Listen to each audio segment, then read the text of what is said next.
তৃণমূলের party office দখল করলো আইএসএফ কর্মী সমর্থক। হ্যাঁ, ভাঙড়ের ভোজেরহাটে তৃণমূলের পার্টি অফিস দখল করলো আইএসএফ কর্মী সমর্থক। দীর্ঘদিন এই পার্টি অফিসে তৃণমূলের দখলে ছিল, আজকে আপনারা এসে বসলেন, কি বলবেন? তো সব চোররা কি পার্টি করতে পারে?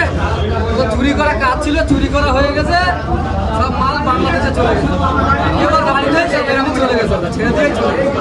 এটার কিছু নেই, টিএমসি বলে কিছু পশ্চিমবাংলায় থাকবে না, এটাই মানুষের কাছে জানানোর দরকার ছিল, জানিয়ে দিতে। মানুষের জন্য কি বার্তা দেবে?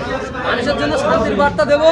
ওরা কুকুর বলে আমরা কুকুর হব না, ওরা মানুষকে মেরেছে, আমরা মানুষকে শান্তির বার্তা দেবো। আমরা ভাইজানের সৈনিক, আমরা নওশাদ সিদ্দিকীর সৈনিক, আমরা শান্তি চাই, পশ্চিমবাংলায় শান্তি চাই, কোনো মানুষের জন্য একটা রক্তও না হয়। আর এই নির্বাচন কমিশনের আমরা ধন্যবাদ জানাই, খুব সুন্দর ভোট করিয়েছে, ভোটটা খুব ভালো করিয়েছে, এই জন্য নির্বাচন কমিশনেরকেও আমরা ধন্যবাদ জানাই। ওরা এত দুর্নীতি করেছে যে ওরা ভোটের আগে এক সপ্তাহ আগে থেকে ওরা ট্রেনের টিকিট বুক করে রেখেছে, যে ওরা দীঘাতে, কেউ দিল্লিতে, কেউ বোম্বাই, কেউ বিদেশে সব পালাবার জন্য শওকত মোল্লা তো আগে থেকেই রেডি হয়ে আছে।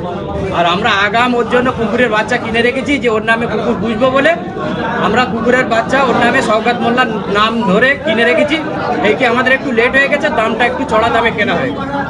গতকাল দেখলাম গণনা শেষ হওয়ার আগে শওকত মোল্লা গণনা কেন্দ্র ছেড়ে পালিয়েছেন, কি বলবেন? ও তো আগাম ভবিষ্যৎবাণী করে গেছিল যে আমরা 1 লাখ ভোটে জিতবো, তারপর বললো 50,000 ভোটে জিতবো, তারপরে লাস্টে বলছে 1 ভোটে জিতলেও জিতবো।